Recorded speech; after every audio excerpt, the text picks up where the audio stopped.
আপনার সঙ্গে ওবেসির আসার কথা ছিল, সে এলো না, কোন জায়গায় যায় কি কোণঠাসা হয়ে গেলেন?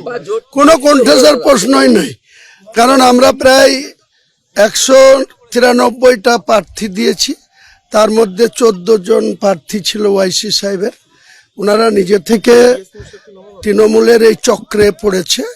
রাজ্যের যিনি ওনাদের দলের সভাপতি ইমরান সোলাঙ্কি মুর্শিদাবাদের রঘুনাথগঞ্জে যে রাজ্য সরকারের প্রতিমন্ত্রী আকরুজ্জামানের বিরুদ্ধে মনোনয়ন করেছে।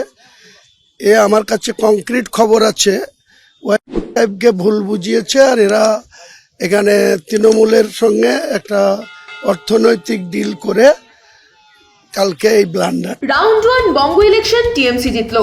হুমায়ুনের ভিডিও বেরোতেই তার ঘনিষ্ঠ আসাউদ্দিন ওয়াইসি এমআইএম পার্টির প্রধান জোট ভেঙে দিলেন। বিজেপি বলল, হুমায়ুনকে আমরা চিনি না, এখন হুমায়ুন একলা পড়ে গেছে। মুসলিম ভোট আবার টিএমসির দিকে।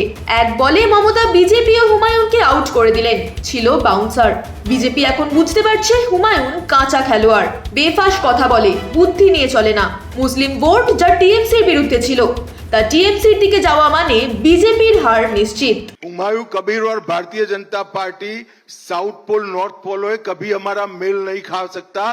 हम बाबरी मस्जिद बंगाल में बनाने के वाले के साथ बैठने से और 20 साल हम ऑपोजिशन में बैठना पसंद करेंगे।